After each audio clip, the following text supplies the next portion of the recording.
Hey everybody, this is Tim with the Vintage Airstream podcast. I'm going to be starting a new project. It's not really Airstream related, but since you're my captive audience, you get to watch. I'm currently inside my 1960 Airstream Ambassador that I have restored, and I can't believe it's been 20 years. For those who don't know, I picked it up and it was in terrible shape and went through the whole thing. I'll give you a quick little brief tour and then we'll move on to the next project. Okay, a little windy out here. This is my 1960 Airstream Ambassadors, 28 foot.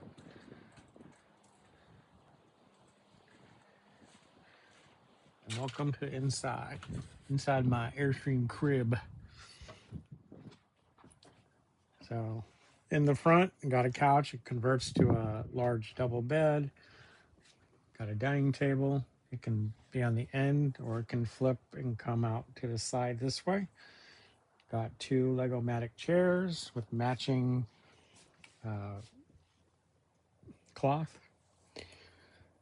Got the entertainment center here with DVD, Blu-ray player, stereo, and of course TV.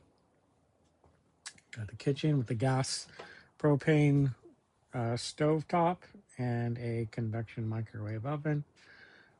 Overhead cabinets. These are aluminum, original.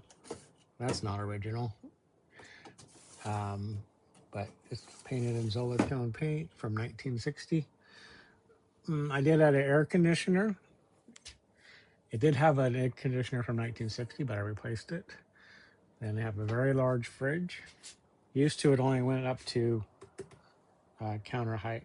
So I had to build this wall and redo the venting. It's a gas, propane, and AC fridge, auto switching. Got the original sink. Every light in here is either 110 volts or 12 volts. So if you're camping with a hookup, one of these will work. And if you're plugged in, you can use both. Very large pantry. It's all original. Hide my electronics in here. I got a 2000 watt inverter, sea level gauges, and a trimetric battery monitor. So in the back, we have two twin beds. I added this bunk. I removed the cabinets that are on the left there. They used to be equal cabinets on the right. I removed those and I made a bunk bed because we needed sleeping for that many a long time ago. And they actually had this as an option. So a fellow Airstreamer was kind enough to give me very detailed measurements of what he had, and I duplicated it. Had these three custom mattresses made for the trailer. Lots of storage down there, lots of big drawers. This side underneath the bed holds my electrical system. I have right now I just upgraded this past year to a 280 amp lithium iron phosphate, Live Pro, however you say that. And that's been great. I have 400 watts of solar, and I just replaced the solar controller. I had a Go Power solar controller, MPPT, and I just replaced it with a Victron.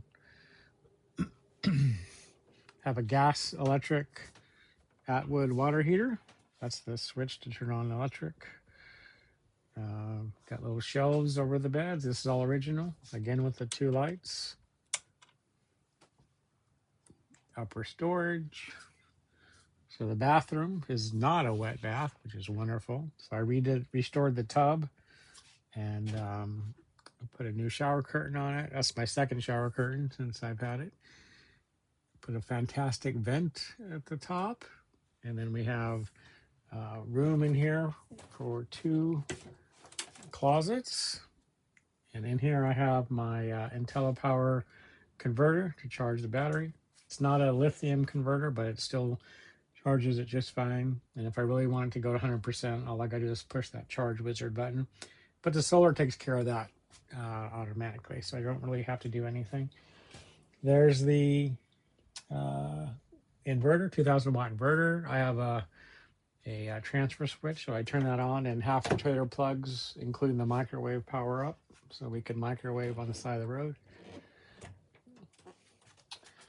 Here's the other hanging closet. I did put a gray tank underneath, and then I did a larger black tank that was custom made. That's the venting for the black tank. I think it's a 12-gallon black tank underneath the ceramic toilet there. And I think like a 22 gray tank. And I don't remember, probably like a 25 freshwater tank, which is under the window up there behind the couch. Here's the shower. So it's nice because it's not a wet bath. And that's about it. We've been enjoying this for 20 years, me and the family. Got 2 TVs, got an HDMI splitter so we can watch the same movie front and back. And a camera to check on the dog when we are gone. And I'm playing around with powering it from 12 volts instead of 110. Okay, maybe I'll do another video for that. All right, so that is the Ambassador, 1960 Ambassador, restored a long time ago. Next up, what is next? What is next for Tim of the Vap? All right, this is my current tow vehicle for the Ambassador. It's a 2001 3/4 ton crew cab, long bed, very long truck, Chevy Silverado, and it's done fine. But it's time for a change. And here's the reveal. Drum roll. Boom, there it is. This is a 3/4, no, this is a 1-ton 2020 Transit. So this 2020 Transit is an EcoBoost. So it's got the twin turbo Transit 350 HD.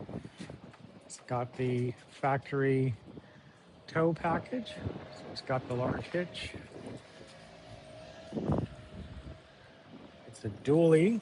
So that's supposed to really help with sway or driving this very high. This is a high roof, excuse me.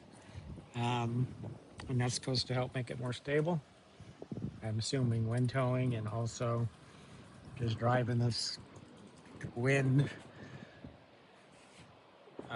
adverse machine here. It's like driving a wall, I would assume. Let's hop inside, get out of the wind.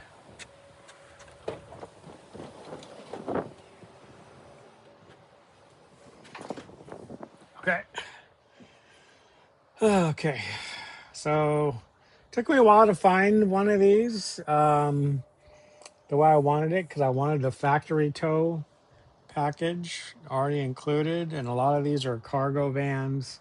There's some passenger vans. The passenger vans typically don't have a real hitch. They have like a small hitch for like a bike rack or something, but and most people are using these for delivery or work. They're not putting on the tow package.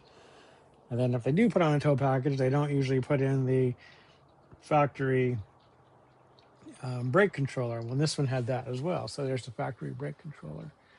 Down there, there's 2 little levers sticking out. And so I've been playing with it. It doesn't have CarPlay. So I'm going to work on some ideas with that. Right now, I just have a phone mount.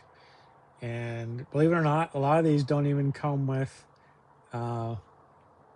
cruise control. So luckily, so this one had cruise control. So that's very nice. And it had 53,000 miles on it. I just picked it up last week. So the idea is that I'm going to turn this into a camper van when it's just me going out alone. And then when the family comes, then it can still tow the Airstream. So like I said, I bought it used.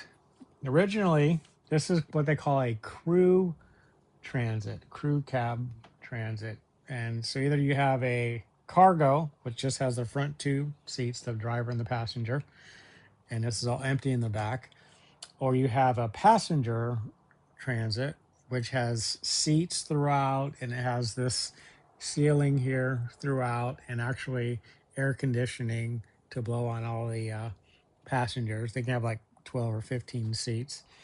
Or I just figured to learn when I saw this one for sale is a crew version. So this crew version has the driver, passenger, and typically a three-seater here. And I've already found this two-seater. So I'll put a picture in here so you can see it, how it came. But I was able to find this two-seater factory seat off of Facebook Marketplace, and it just plugged right into the existing floor mounts. So it's, OEM quality, safe with seat belts. So that when I take me and the kids or whatever, I have a nice seat for them. But I also have room because with the seat going across, you couldn't even walk in the back. So this is how it came. It had these cabinets here that I'm going to be taking out. And it was interesting because there was a bicycle mount right here. And I took that off and because I thought it was rattling, but the whole thing rattles. And I found this label in here that says a mechanic is a person who maintains bicycles. So I think this person who had this before used it for a mobile bicycle repair. I mean, these are nice cabinets for that, but they're not what I'm going to want. This also had a Max Air fan deluxe already in it. All right, like I was saying, it had a Max Air vent already in it, so I'll be able to reuse that.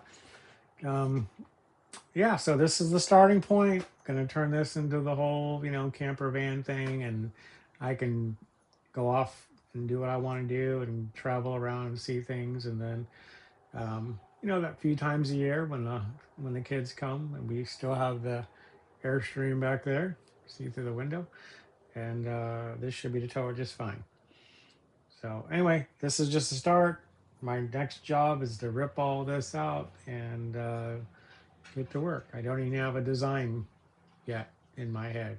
A little bit of a design, but we'll see. Anyway, I'll be posting updates. Feel free to subscribe and watch me as I build this into a camper. All right, we'll see you down the road.